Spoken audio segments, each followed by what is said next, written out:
Saudara-saudari umat beriman yang dikasihi Tuhan, jumpa lagi dalam renungan percikan hati, sabda dari hati untuk dunia baru. Hari ini Minggu 31 Mei 2020, gereja merayakan Hari Raya Pentakosta.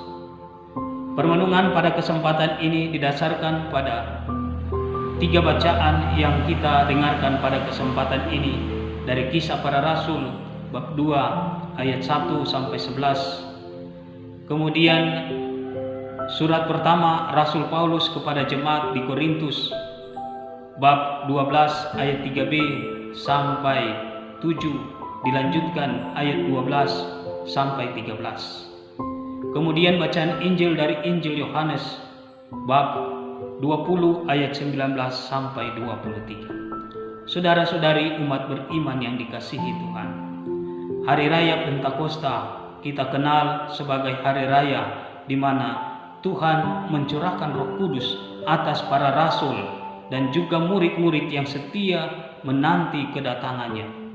Hari Raya Pentakosta ini merupakan Pentakosta baru.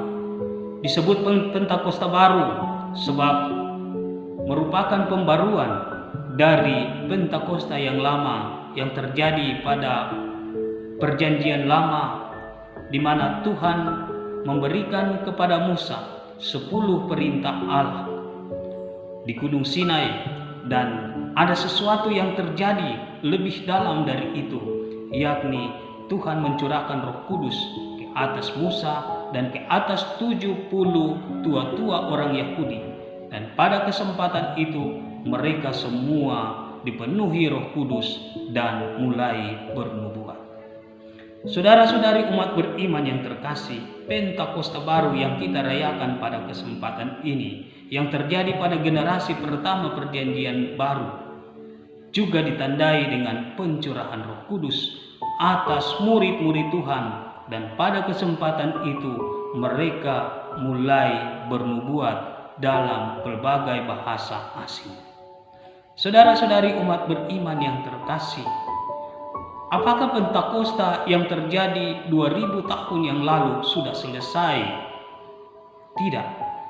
Pentakosta yang terjadi masih terus berlanjut, belum selesai, masih terus berjalan sepanjang waktu dan di segala tempat.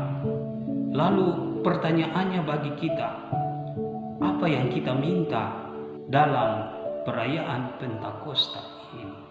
Banyak orang pada kesempatan ini merindukan supaya dirinya dicurahi Roh Kudus. Dan yang terjadi ketika orang dicurahi Roh Kudus, ada 2 rahmat yang diperoleh. Rahmat yang pertama adalah rahmat karismatis. Rahmat yang kedua adalah rahmat pengudusan. Rahmat karismatis, misalnya rahmat untuk mengajar, rahmat untuk berbahasa roh, rahmat untuk menafsirkan bahasa roh. Semua itu penting untuk pelayanan gereja.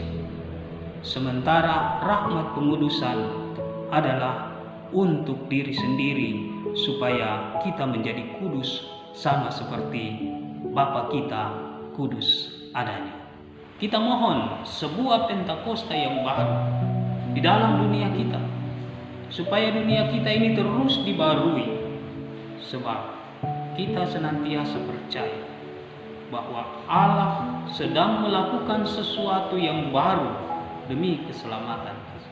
Semoga hati kita semua dibarui, semangat kita menjadi berkobar-kobar, siap untuk menghadapi segala macam situasi apapun yang akan terjadi di dalam hidup kita. Tuhan memberkati kita demi nama Bapa dan Putra dan Roh Kudus. Amin.